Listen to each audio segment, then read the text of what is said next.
May 5th. Just want to say happy birthday to grandson Alexander the Great. Happy birthday. We had a fiesta on Saturday, Brendan. And one of those little 7-year-old kids took that stick and hit with the pinata. And that kid's going to be a baseball player. But Brendan, Any significance on it being Cinco de Mayo, and then you had a Well, his birthday is technically today, May 5th, but we had to celebrate it on Saturday to get everybody in town. But and it's Cinco de Mayo, which is technically not Independence Day in Mexico. That's September 16th after the Battle of San Jacinto. But a lot to talk about. It is the celebrated day It for Mexicans. And it absolutely Colorado, and let me tell you, Cinco de Mayo is a big deal. Oh, it's a big deal. Big deal. It's a bad, as we say in the South, a big ass deal. Yes. Brendan, we got Coach Ellis Johnson on with us. Jacques Doucet, Channel 9 down in Baton Rouge, will join us here in just a moment. Also, Jake Wimberly in the second half hour from Jackson, Mississippi, talking all these football numbers, charts, graphs, matrix, lot to cover. Take a picture with your cell phone of the QR code. We're on X, we're on Facebook, we're on YouTube. The channel, I'll let Brendan tell you about it. You've got to watch this channel as much as you can. Content coming up every day.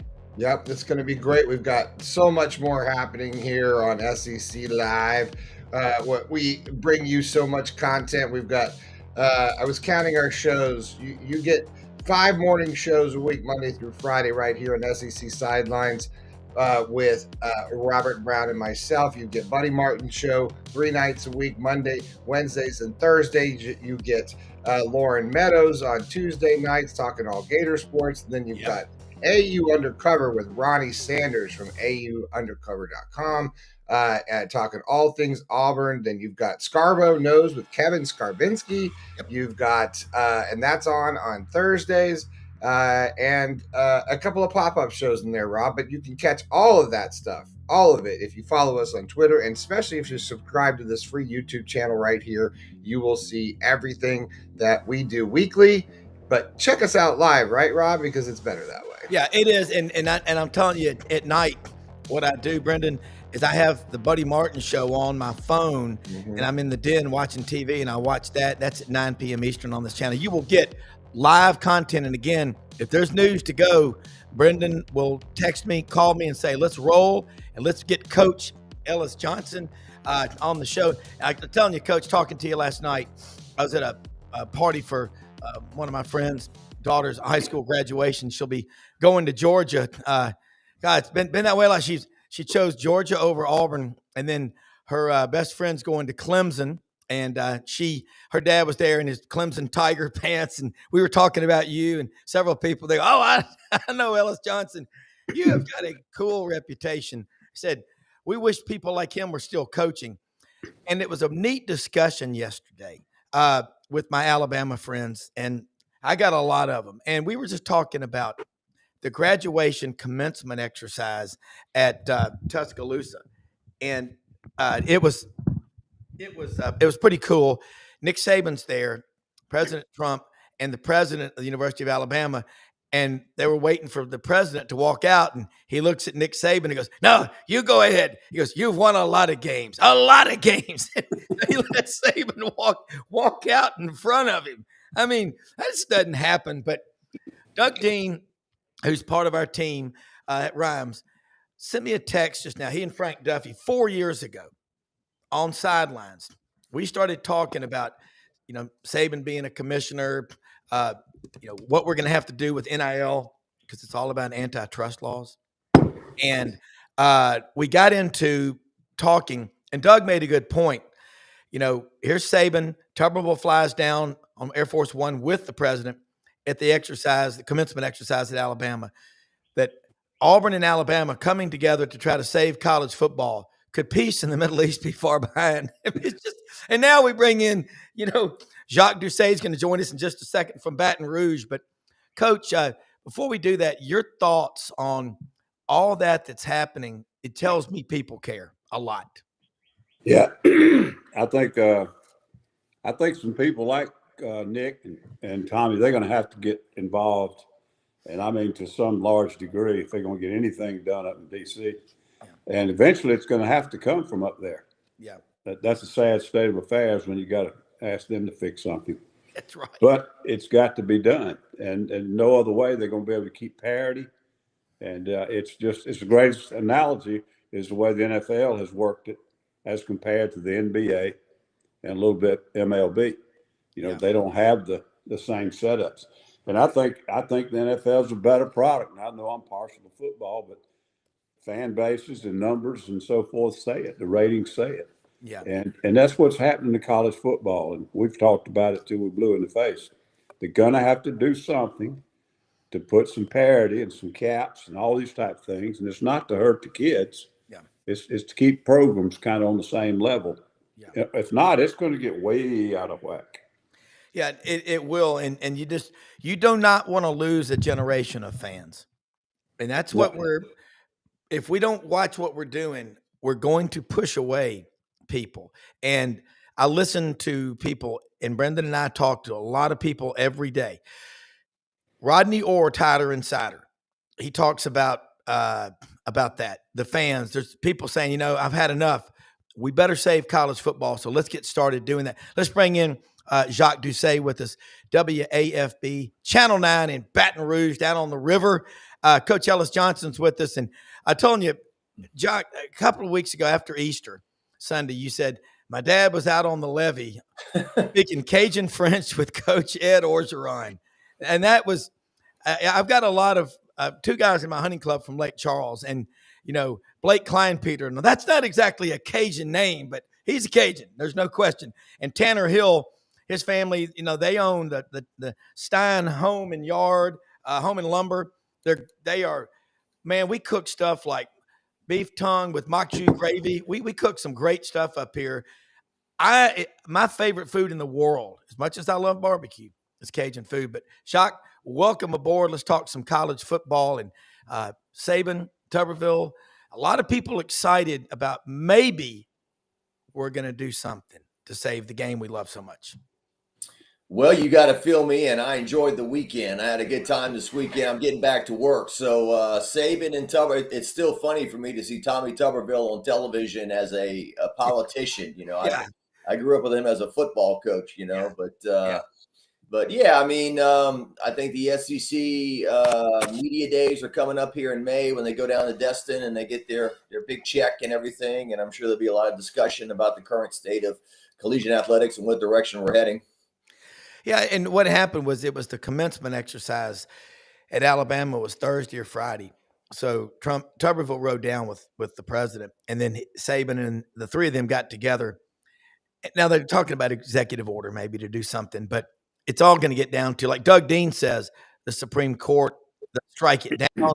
But Coach Johnson's right, too. We don't need Congress involved. But I think people are saying if Texas has unlimited funding, the Permian oil basin, 4.2 million barrels a day, and they get 2/3 of that money every year from the state legislature, and then A&M gets the other third.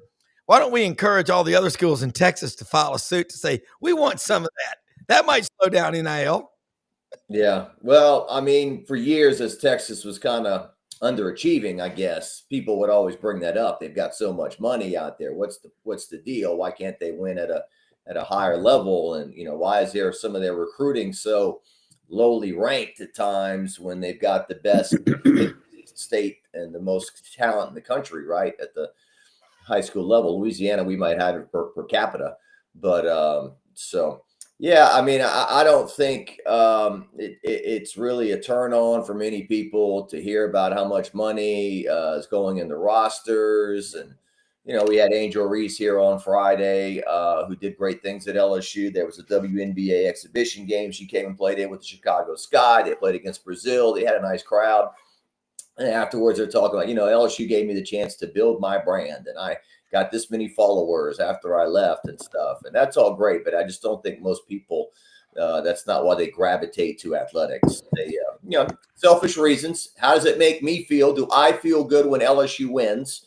And, what are you doing for the team and so forth? So, you and I have talked about this many times. The whole concept of team and loyalty and all that has gone out the window at the moment. It's all about how much can I play? How much can I make? I mean, I don't care about facilities anymore. I don't care about, can we win a national championship? I don't care about tradition. I just care about, how much can I get? Yeah, I agree. Coach, along the line of what Jacques Doucet is saying there, I was told one time, if money can solve it, it's not really a problem. Texas has always had more money. You've been in coaching 43 years. Can you have a room full of J.R. Ewings like the old Dallas TV show and nothing gets done because everybody wants to be in charge? I think that's a real problem. Yeah, and it did help. That happens everywhere, not just Texas. And of course, when the bigger the money, I guess the bigger the argument, or the bigger the hammer somebody thinks they can bring. But that's everywhere. And sometimes we sit here and we talk about who hired that guy. Why would they hire that coach? Well, who hired the AD that hired the coach? And who hired the AD? What president hired the AD? And then it goes all the way to the top. You say, well, what damn board would have brought that president in? And so, even these things we talk about down on the level of the coaching aspect, somebody hired them and somebody's responsible for it. And when it gets right down to it, it goes right back to the board of trustees. Yeah. And some of them are really, really good at what they did to get rich and become powerful, but they're not very good at running a school or running a football program. Yeah. So that's what happens, I think, in many cases. But, Texas has they've had some pretty good teams over the years. Yeah. No, they have. They're like the 5th winningest program in history. Jacques, I don't know if you can answer this question, but I'm glad to see this guy back. Blind Squirrel Sports, diehard Georgia fan. I don't know. Do you know? He said, what do you think of the coaching job Wes Johnson is doing at Georgia? Talking about baseball. Yeah, because it's, the SEC baseball is really good. Well, I'll just tell him real quick. Wes was my next door neighbor. He lived in my neighborhood here for, I guess, only about 10 months because he was only the LSU pitching coach one season and then moved on to Georgia. I think his house is maybe still for sale, or not a great market at the present time to try to sell a house with interest rates and all that. I don't want to bore you with that, but I enjoyed covering Wes. Great guy. I'm just looking. I mean, they're 15-9 in the SEC, which I think is the same record LSU's got at the moment. I don't know if they played the teams LSU's played and whatnot, but I think that was always interesting. The fact that he took his first head coaching job, I think he was 53 or something like that. He had never been a head coach until that moment. And so always been an assistant coach. And I think LSU is Jay's had 3 pitching coaches in 4 years. So that job is kind of turned over. I think Nate Yeske's the first one he's had to go back-to-back seasons. So Wes appears to be doing a nice job. I think they made the Supers last year, if I'm not mistaken. So it appears they're doing a nice job in Georgia. I mean, I remember way back when, it's been, I guess 35 years, Georgia was the national champion in baseball in 1990. Yep. And I think LSU won their first one right after in 1991. Yeah. Speaking of LSU, and I want to get into this with you and Coach Johnson, Garrett Nussmeier. This is his 4th or 5th year at LSU. It's his 5th. 5th, okay. He's going to experience, I'll make a bet with you, of all the guys on that roster, and I think he's going to have a big year. I think Garrett Nussmeier is going to have, over his lifetime, greater earnings from just staying for 5 years at LSU on his NIL than some of his teammates who were getting a quick check and it's gone real quickly. I really do. And I think that's what I thought NIL was supposed to be. What's he like when you're around him?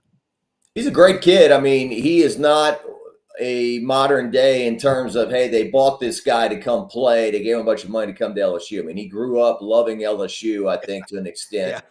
From Lake Charles. I know his dad, Doug Nussmeier, now coaching with the Saints, had coached at Alabama. I think Garrett was a little kid when Alabama came to LSU and tore their heart out in 2012 when TJ Yeldon caught the swing pass at the very end and ran to the end zone.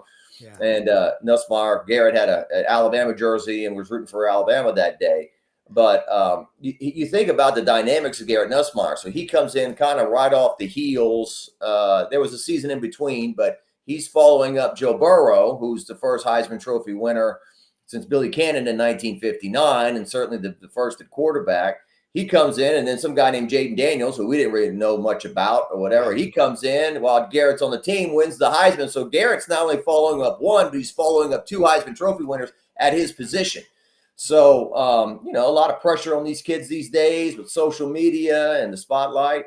He has done very well in the NIL space. I think even when he wasn't playing, when LSU went to that Cheez-It Bowl, he was getting he stayed in the Cheez-It room where it was like a Cheez-It bed and a Cheez-It couch and all this bright stuff. And so I think he's done pretty well in NIL. I don't know how much money he's made. I think he's kind of private about that. And not put, hey, I made $500,000 or whatever I made on whatever. So he cares. He wants to do well. I think he did a B+, B- job last year. Wants to clean up the interceptions, but LSU needs to help him too with a running game to kind of push the defense back a little bit. Yeah, Coach Johnson, talking about Brian Kelly, and this is, I guess, this is his fourth year at LSU. You coached against LSU. That is a program that is so rich in tradition. 3 different coaches this millennium have won national championships. What's your take on LSU going into this season? Because they got a 5th-year quarterback, and I don't think anybody else in college football can say that at the same school. Well, I think that's going to be a huge advantage for them to have that kind of leadership. It kind of some glue in the locker room. The days of the portal guys, so many fresh faces coming in and out. And you got a quarterback that's been a member of your program for that long. And hopefully it'll go well. Like the Graham Mertz thing, Florida didn't, and they had to end up going to the young guy. But I think they've got a huge advantage. Now, Jock needs to keep talking about their depth chart and give me some info now, because my son's at Clemson, and they got to open up with them. But I tell you what, guys, that should be the best opening game this season. Yeah. Because of Klubnik and Garrett Nussmeier. I mean, you're talking about 2 of the best quarterbacks in the country. I agree with that. They're both supposed to be vastly improved over some different things in the roster. And that's going to be a good one. I think Clemson's got him at home, which would be a big help for him. But that's that could really make a lot of difference for which way they go. A lot of LSU people feel like they've stubbed their toe on their openers over the previous, I guess, 3 years they've lost their opener. 5. 5 years they lost it. Yeah. But they keep playing extremely tough teams for opening games. And they got another one again this year. But Clemson got spanked last year in their opener against Georgia. And so that's going to be a great game, I think. Yeah. Coach, I got people in my neighborhood that normally make every season opener, and they've thrown their hands up. They say, we're not going this year. We've had enough. We've lost too many. We lost 5 in a row. We've been to Florida State, Vegas, New Orleans, all these places. So I think in this case, it's not one of those neutral site things. So I think LSU only gets like 3,000, 4,000, 5,000 tickets. And from what I hear, they're up in the upper deck. So August 30th, it's going to be nice and sticky too in Clemson, South Carolina. So I don't know how many LSU fans are going to make the trip, but yes, it's going to be, I call those kind of like a Daytona 500 game, the big one out of the chute, huge game to start the year. And I don't know what the spread is. I've seen 2.5, either LSU favored or underdog but yeah, I mean, Brian Kelly, there's been he can talk, and that's great to hear him speak. But I think, it's the old Missouri thing. Show me. And LSU fans want to see a 1-0 start for once. Yeah. I tell you now, when I was at Carolina and also when I was at Alabama, when LSU came to town, I don't know how many tickets we gave them, but they brought about 20 to 50,000 people. I've never seen so many luxury buses, in that area. And they'll probably be here regardless of whether they get enough tickets or not. Yeah. Well, it was pretty cool. Dennis Dodd was on the show Friday morning with us, and he said about Clemson, he was up there, and there was an older couple in their big RV luxury, $1 million bus. They were just camped out in front of what he calls the Death Star, their football only complex. He goes, that's just the way people are in the South. They will literally stop and camp just to look at it and marvel. And same thing at LSU. I mean, I got a lot of LSU friends, and if you go to any Catholic church in Memphis, you can have a crawfish boil. I mean, we had one over here at the farm last Sunday. Jacques, I look at that program, and I think in the last 10 years, they've put more guys in the NFL than anybody. They've got, in the last 10 years, 16 wide receivers from LSU in the NFL. Yeah, it was always LSU, Alabama. You would look like, LSU maybe had 45 players. Bama had 44. Bama's got 48. LSU's got 4. It was just always those two programs seem to have the most guys in the league. And certainly there was a time where LSU was not viewed as being a team that really was prolific in throwing the football. So to have that many wide receivers in the league, says something. LSU had guys like Ruben Randall and obviously Beckham and Jarvis Landry and those guys, make it into the league. Even guys who didn't catch a whole lot of passes, they were good on special teams and made tackles and made it there. So yeah, LSU's been a football factory in terms of creating talent. They perhaps have not been as consistent overall as they should be. As we talked about, they've only made the playoff one time since they started this new college playoff deal. But they have won 3 national championships in the last 22 years. Nick Saban's got a pretty big hand in 2 of those 3 in terms of winning the first one as a head coach in 2003 and then leaving Les Miles a pretty loaded roster to win one in 2007. Les Miles could have won another one in 2011. They got shut out by Bama, a team that they beat during the regular season. So a lot of harsh feelings about that, about Bama getting the mulligan or getting another shot. But, 2019 and Coach O, that stood on their own. So, I think a lot of fans are like, oh, we need to make a playoff. There's 12 teams getting in. We're paying our coach $10 million a year. Just a real interesting situation. How much pressure is actually on Brian Kelly when you're in a 10-year contract that's 90% guaranteed? Yeah. Is there really, hey, you better get your act together. And what? So maybe all this money to go away. We're going to make you go away and give you $70 million.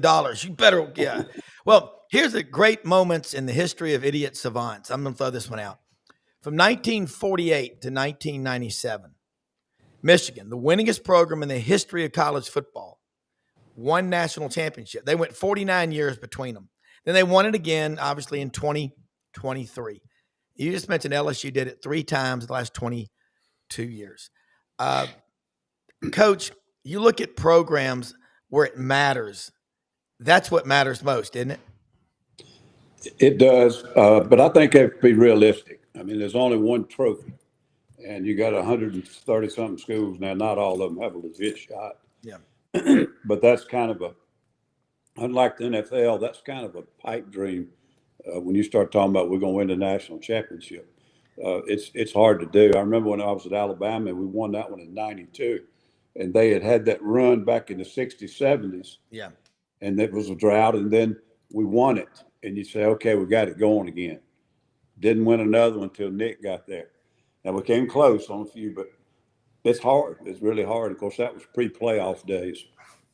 Yeah. Well, Rob, I just interviewed Kim Mulkey the other day. We were talking about how hard it is to win a championship, and she's like, take a look at Gino Auriemma. He just won one 5 years ago that said he was washed up, and it's been 10 years in between the 2 that he's won. He's won 12, Yeah. Kind of felt like Tiger Woods winning the Masters one last time, Gino winning that championship. But, Kim Mulkey, she's a 4-time national champion, but it took 21 years to win 3 at Baylor. And she says, we're fortunate to win those 3. It's just everyone's got to stay healthy. Ball's got to bounce your way. You can be in the hunt, but to actually get over the top is very, very difficult. Yeah. Jacques, one more question before you go, and I appreciate so much you joining us. Love having you on here. For the LSU fans out there that are, Brian Kelly's not going anywhere, but his staff, how do you grade this staff for the guys you have? And Coach just alluded to it, the depth chart. You're there every day. How deep is this LSU team? And you feel really good about them? Obviously, you start off at Clemson, but that'll keep everybody motivated going into game 1. You're not going to have any focus problems. Yeah, I'm sure Coach Johnson can tell stories about, when a new head coach takes over and they haven't had success, what is the dance between clearing house and getting rid of all these people, and maybe I should keep a couple of them behind. And I think Coach Kelly, when he came in, for the most part, he got rid of everybody except for Brad Davis, who was the offensive line coach. Now, in the process, he has brought back Corey Raymond, coaching the defensive backs. He has brought back Blake Baker, who was the linebackers coach, to now be the DC. He's brought back some, young lady by the name of Kiva Soil Cormier, who was working in the office. She went to Baylor with Aranda. Now she's working in NIL space. So there's been some people that have left that he's brought back. And I think the staff is a really good one. I mean, I think I don't know if they were blindsided or not, but when they hired Bo Davis to coach D-line from Texas, I don't think the idea was, hey, you're going to coach 1 year and then leave us for the New Orleans Saints, which is what happened. Yeah. So they bring Kyle Williams, who's just played 13 years in the NFL, 6-time Pro Bowler, was on LSU's 2003 National Championship team. He's going to coach the D-line now. And your offensive coordinator, I think, Joe Sloan, he's a young guy. I think he's got to prove himself a little bit after Mike Denbrock went back to Notre Dame last year. I mean, there was some things that maybe didn't go as well as they would have liked. So I think the staff overall is Frank Wilson on the staff. He's been around since Christ was a carpenter here in Louisiana. That's right. And whatnot. So, overall, I think the staff's about as good as it can be. Now, how much work is the staff doing? Is the head coach, working as hard as he should be working? I think that's sometimes a discussion point. Brian Kelly likes to play golf, Rob. So there's been some talk about that, but we'll see. I would dare say that during his golf games, there's a little football talk going on. People act like these guys playing golf is really work swinging a stick. I mean, a lot of deals made on the golf course. I hope maybe some all the deals, Jacques, all the deals on the golf course. I'm an old caddy. I heard it all, right? Jacques, I got to ask you one question. And this is a hard-hitting news question, so I really want you to dig deep here. Theo Vaughn is an influencer and podcaster. He's very popular these days, and he is a huge LSU guy. And he's at all these recruiting events and things like that. Do you know who he is? Video Vine? No, Theo Vaughn. Oh, of course, yeah. Theo Vaughn. Yeah. So, how much of it? How much does that matter? Do you think in the world of recruiting or even NIL or transfer portal? Does that make a difference? Well, I hate to admit, that we're all getting a bit older, and some of the stuff we're just not in tune with. I've never done TikTok or some of those things. I think I'm too old to do that stuff. But certainly, the way people consume stuff, like platforms right now. Used to be we grew up, we sat around the TV, watched Dan Rather at 5:30, and then watched the local news at 6, and that's what we did. We ate dinner, and but now, a lot of times people are not sitting in front of the TV at the precise time you're on, and so forth. They watch it on their phones. They watch it when they're ready to watch it. The days of somebody sitting and watching. I mean, Dave Letterman, people would sit and watch that show for an hour. I don't know how many people sit and watch Jimmy Kimmel for an hour, and they watch little. Skits and whatnot. So I think that a guy like Theo Vaughn, that's how people are consuming things now. And certainly he is big, and I think it's a huge positive for LSU that a guy with that kind of platform and reach talks about LSU as much as he does and promotes them as much as he does. I mean, a guy like that is definitely a lot more influential than a square like me. Pat McAfee, is a controversial subject. Sometimes it's like catering to the, Beavis and Buttheads out there to use a reference from 30 whatever years ago. But then I turn to my guy and say, these young guys, they think he's it, and I'm boring, So, it changes every day, and it's changed so much in the last 5 years in terms of how people consume their product and their sports talk. And it really is really change in the next 5 years. That's for sure. So we're in a renaissance, I think, right now. So we got to be on the horse or fall off the horse. That's in this renaissance. We'll see. That's right, man. Jacques, tell people how they can follow you. And you're not a square. You're cool as hell. I mean, you 24 years. Squares, Rob. Just 3 times. Yeah. Well, we are squares. You're right. But I mean, Theo Vaughn, influencer. That was him. Brendan put that picture up on the sidelines at an LSU game. But look, there's a lot of people. There was a guy in Memphis we heard about because Jimmy Sexton's office was on the floor below me. Worldwide Wes.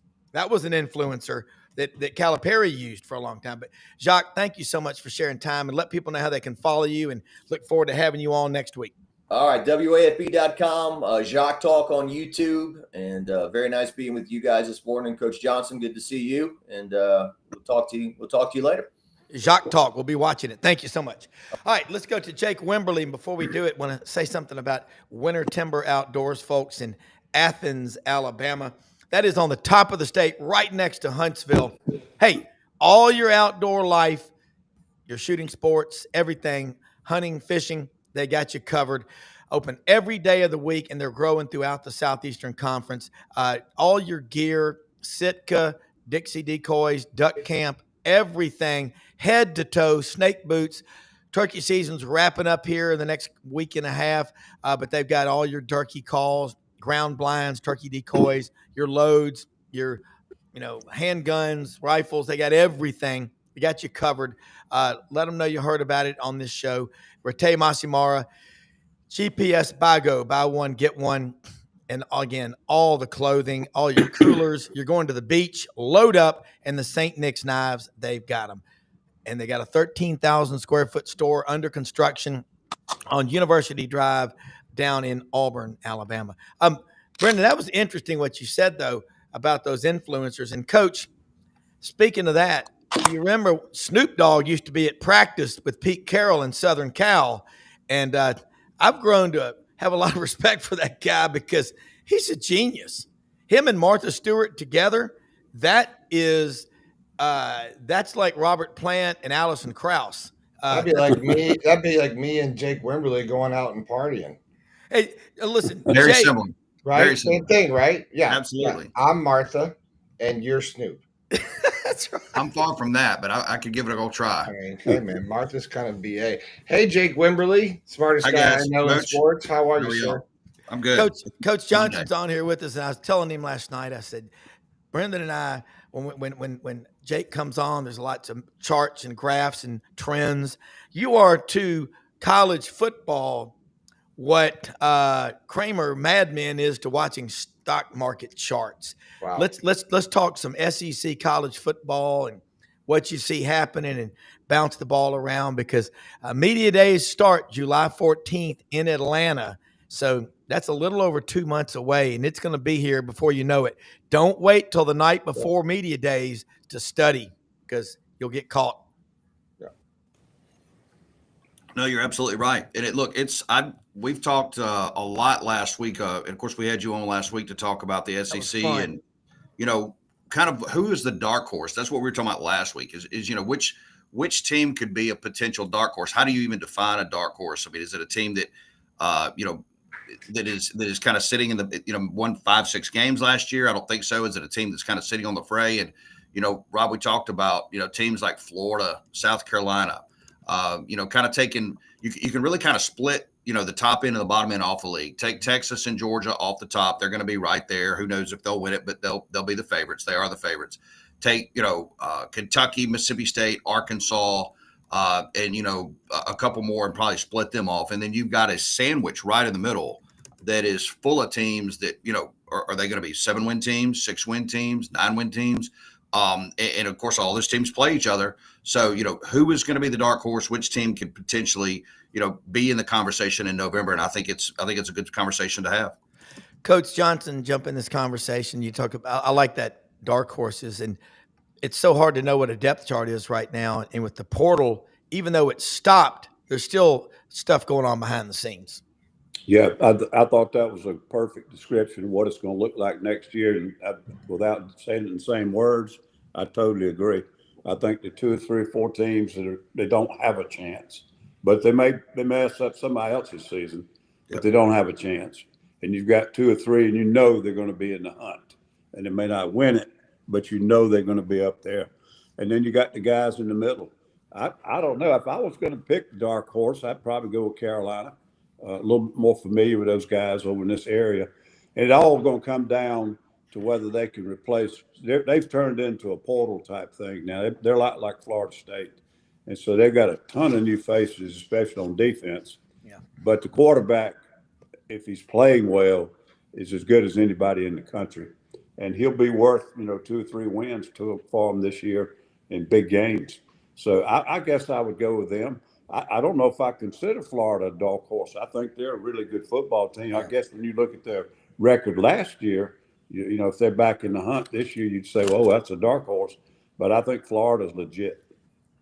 Yeah. Jake, speaking of Texas, we there's something's going to happen one way or the other, but they're amassing a lot of money, but they've always had a lot of money. That's not all it takes. I want to flip it and say, what about Texas A&M? Are they stuck at 8-5, 9-4? Because in this millennium, they've only won double digits one time. That was 2012 with Johnny Manziel, lightning in a bottle when they went 11-2. I think they're really, really close. Excuse me. If you go back even to Jimbo Fisher, now obviously none of those guys are there anymore, but they always recruited really good talent. Oh yeah. Now there was some a cycle there where if you go back and remember, I think it was 21 or 22, they were deemed that class at Texas A&M was deemed the best ever as far as recruiting rankings. Excuse me, is concerned. But when you look at this talent on the roster that Texas A&M that they have right now, I mean, last year we forget they were in the hunt up until the last 2 or 3 weeks. Actually, until the last week, they had an opportunity to play their way, or last 2 weeks, play their way into the SEC championship game. So, if Marcel Reed, and that's one of the things, that it's going to be interesting to see when you look at the quarterback depth around the country. And when when I'm talking about quarterback depth, I'm talking about conference quarterback depth. So, my numbers show that the ACC probably has the best quarterbacks as a collective. That doesn't mean that, they're the best teams, just the best signal callers.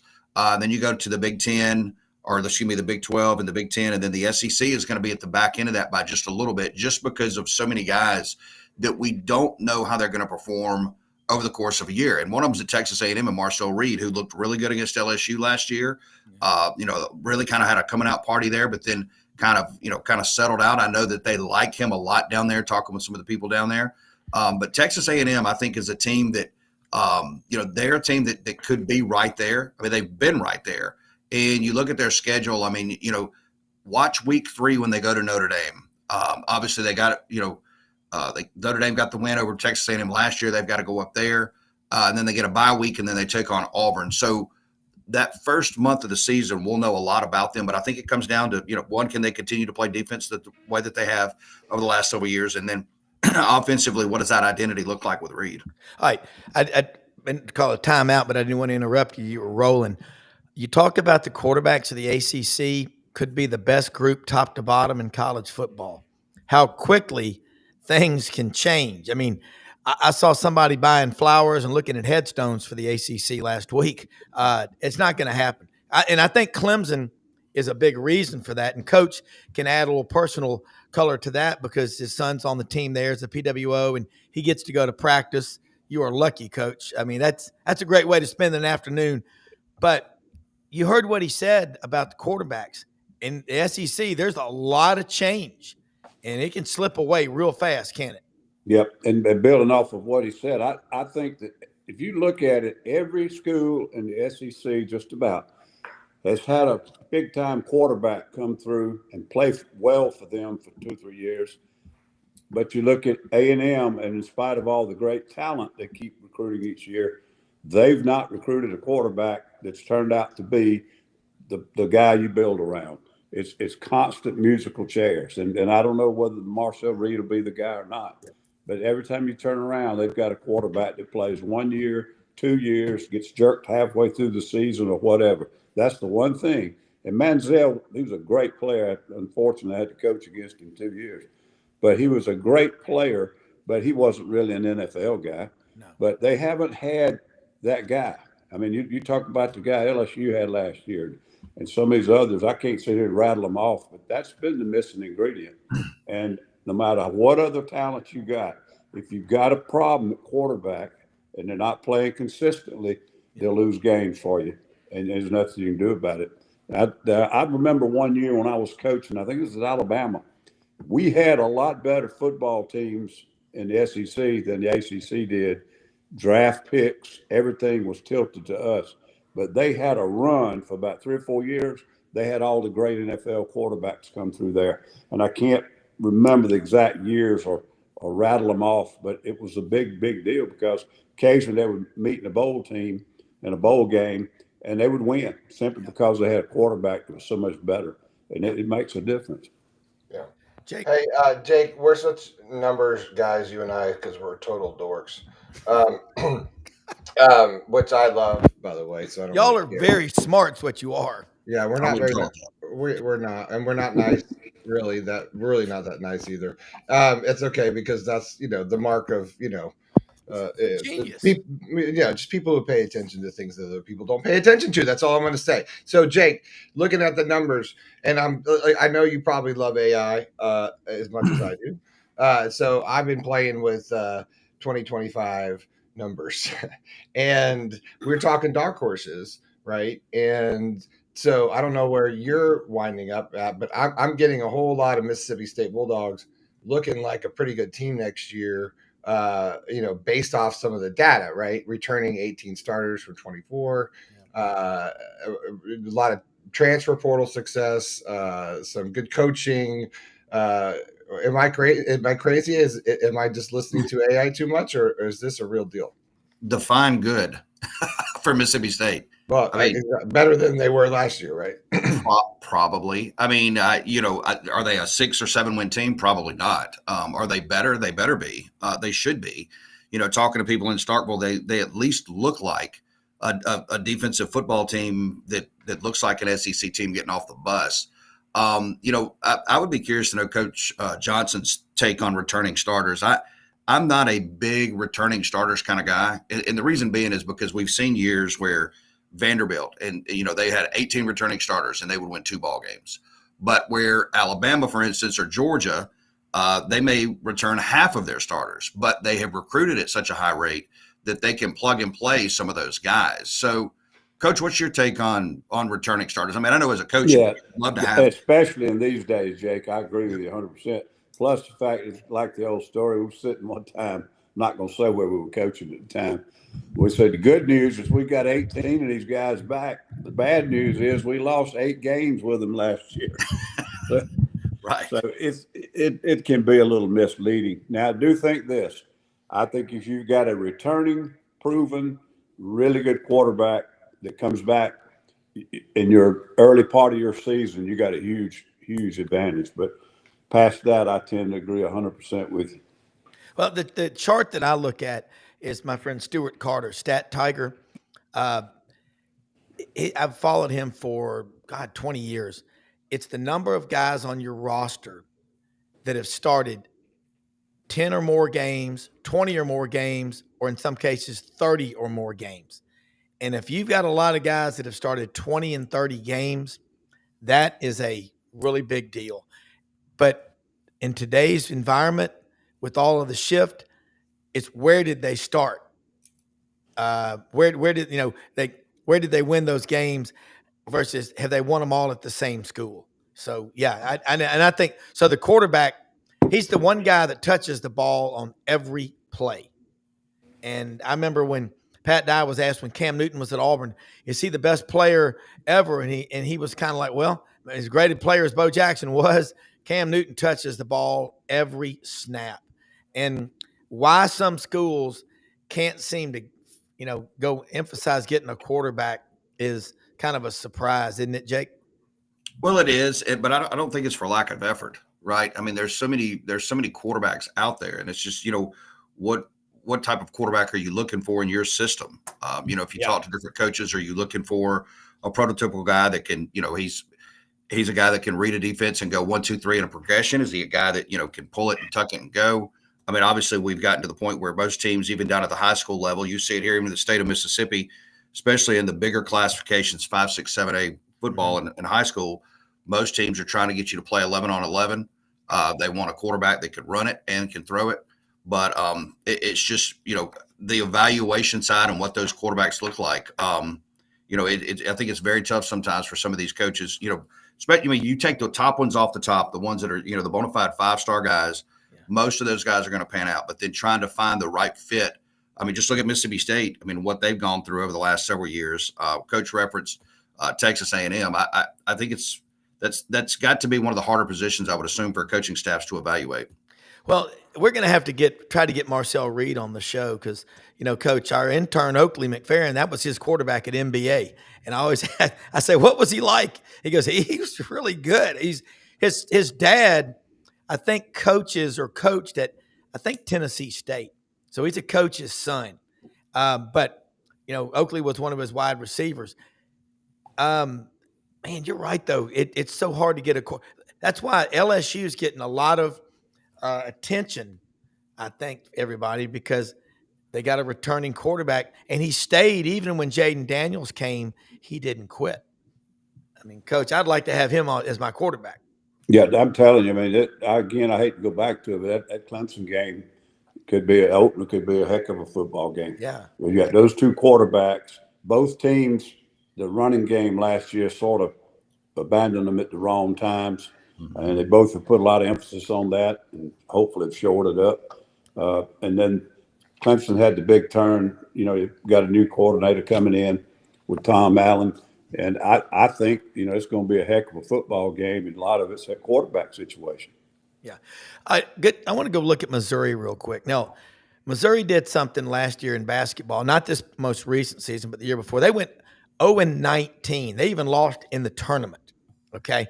Right now, they're 0-24 in baseball in the SEC. Now, I don't think that's going to be a good trivia question going forward. What schools had a basketball team and a baseball team go winless for an entire year? But their football team's pretty damn good. Eli Drinkwitz is always going to have them 8 or 9, and then maybe they can get into double digits. But they got to replace a lot of people, Jake. They've got an NIL program that's kind of cool. If you commit, you're an in-state kid, NIL starts paying you while you're in high school. How'd you like to be the parents of that kid making $500,000 or $1 million when he's in high school? Get out of bed. You got to go to school. Why? No, you're absolutely right. Look, he's done a great job as a head coach there. They've recruited well. I still think that this year, when you look at some of the turnover that they've had, particularly, obviously quarterback losing Luther Burden III to the NFL, and they've had some attrition on that team. And this is a team that, by some people's marks, underachieved last year. A lot of people had them as a playoff team last year. I didn't really buy them as a playoff team. I know we talked about that last year. Yeah. I've got them kind of fading back this year. I've got them around 6-6 or 7-5. Their schedule is very manageable early. They'll play Central Arkansas, Kansas, Louisiana Lafayette. They'll play South Carolina and UMass before the bye. But after that, I mean, it really ramps up the rest of the way. Alabama, Auburn on the road, at Vanderbilt, Texas A&M. They'll go to Oklahoma and have to go to Arkansas. So, I mean, I think he's done a good job there. I just see this kind of as a season for them to kind of take a step back this year. And looking at this schedule, guys, I mean, it's just a flip of what you did last year. But there's really nowhere to hide in this league, is there, Coach? No. It's, I almost have to laugh out loud every time you get your preseason magazines and they talk about, well, they've got this team's got the 6th hardest schedule in America this year. No shit, they're playing the SEC. Yeah. But they keep talking about why it's so hard. It's hard because of the conference they're in. It doesn't matter who they play outside the conference. But it is difficult. You can't have a week where you'd like to let 3 kids, lay out and get some things healed up. I mean, they're constantly fighting through injuries and fatigue and so forth. It's just the physicality of it just really drags as the season goes along. And it's tough to play at that level every week. It really is. Yesterday, it was, I don't know if y'all saw this, but my wife Audrey saw something on X. It was about a guy making a sort of a parody.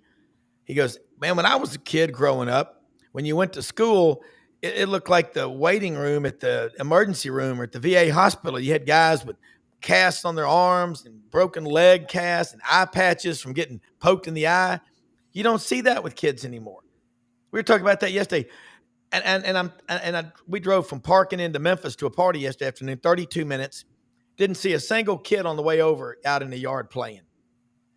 I think these kids today are a lot of them, and they're so specialized in they're not playing multiple sports. Jake, you've got kids playing ball, and you do too, Coach. And Brendan, you got competitive soccer, which I think leads to more injuries than I don't know. It's tough, man. When it's the kids are playing, they're specializing too much. They're not taking enough time. Even Dr. Andrews said, take a few months off.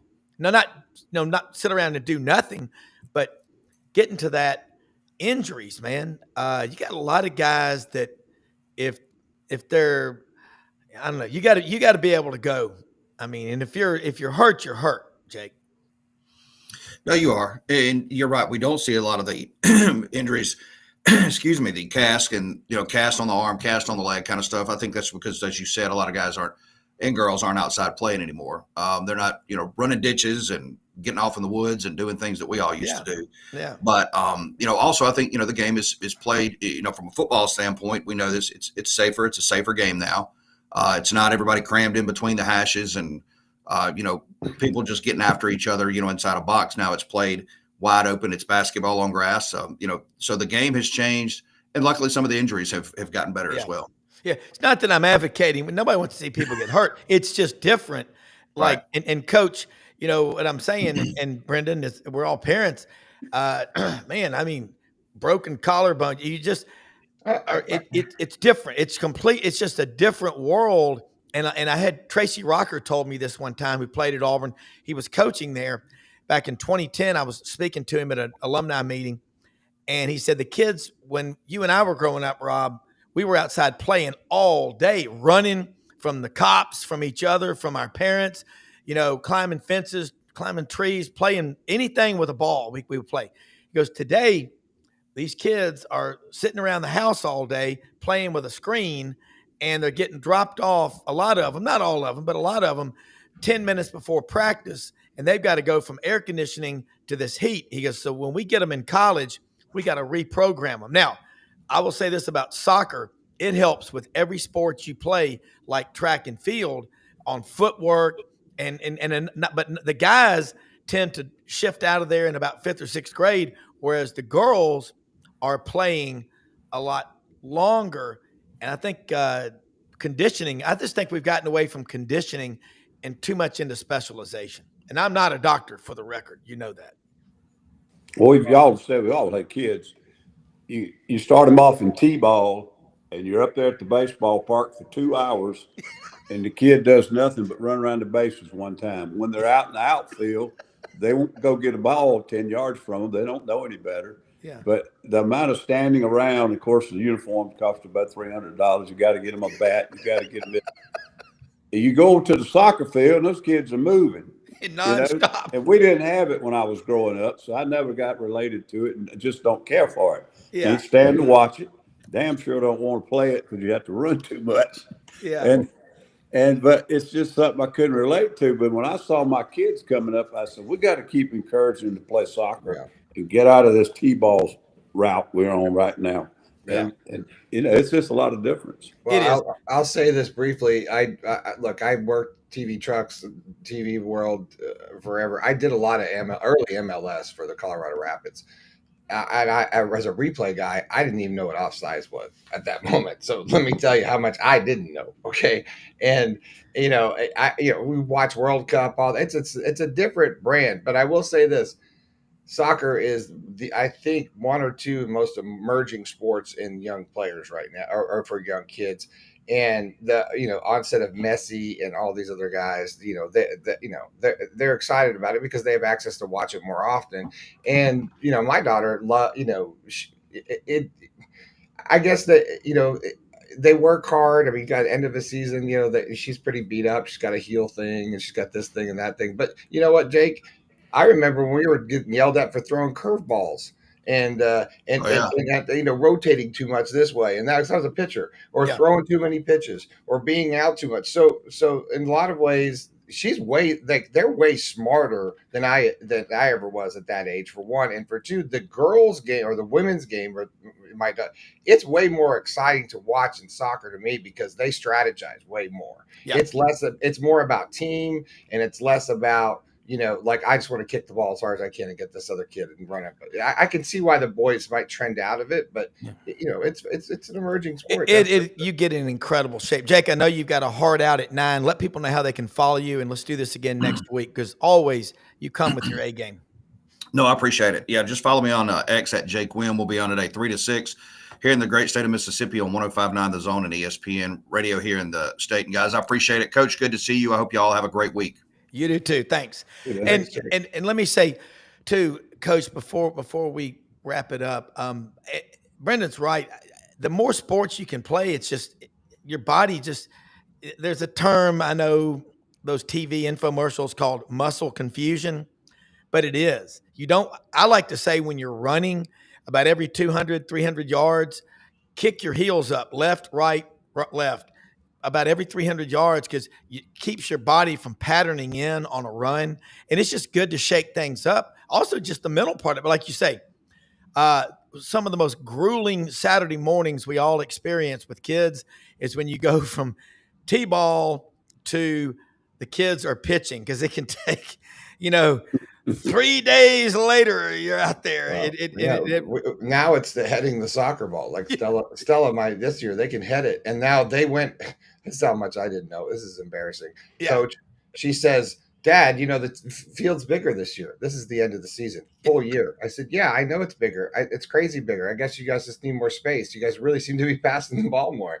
She's like, yeah, well, it's a lot better than, the 7v7. I was like, you guys aren't 7v7? I was like, wait, how many players are on the field? She's like 11. I'm like, I didn't even know, what was going on. And this is 3 years into it, because it's just, you got to play this sport to get it, I think. It is fun to watch and exciting. But I'm with you, Coach. I need a little more scoring going. That's why I don't like hockey that much, even though I did a ton of hockey. And softball for little kids is really slow, but you get it in college, it's exciting. I mean, women's college, yeah. That's the best.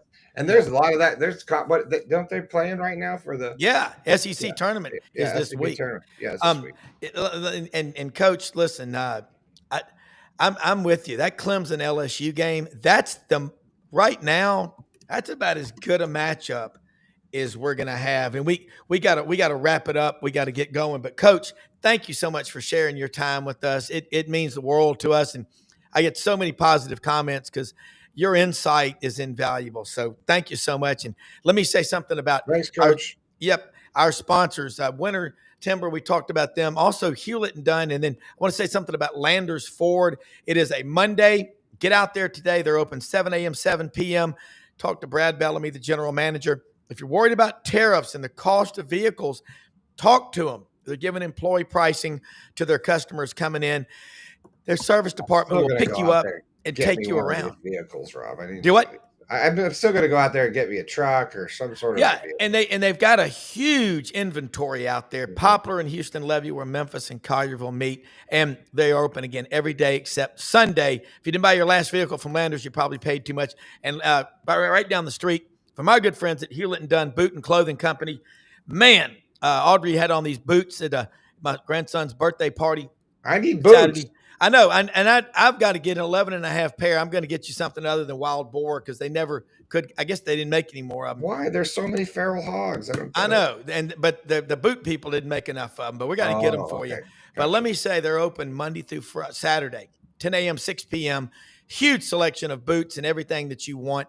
And I'll just close out by saying, most often we see the face of Christ, at least among us. Think about that. Find ways to go out and help people and make a difference. Mother Teresa's right. We can all do something. We can't do everything, but we can all do something. For executive producer Brendan Martin, who is the best on the planet, watch this channel. You have no idea how hard this guy's working. It is worth it, man. If you're going to drink from the well, remember those who dug it, okay? Drink from the water hose. Yeah, the water hose. That's right. That's what that. The water hose. I That saw was that. the comment that we had when we were s- talking about getting off our lawn. get Everybody off were of my pissed off about everything and Well, bring it back. Yeah, but It was as a- better when we were getting our but- houses but as a beat and soccer lighting dad- matches on fire and getting chased by Yeah. cops. That was Yeah. better. Yeah, we were running. We were in shape, man. But We hey, have to go. y'all watch tonight, Buddy Martin show at 9. We'll see y'all tomorrow. I appreciate it. Bye, everybody. All right, John Boy.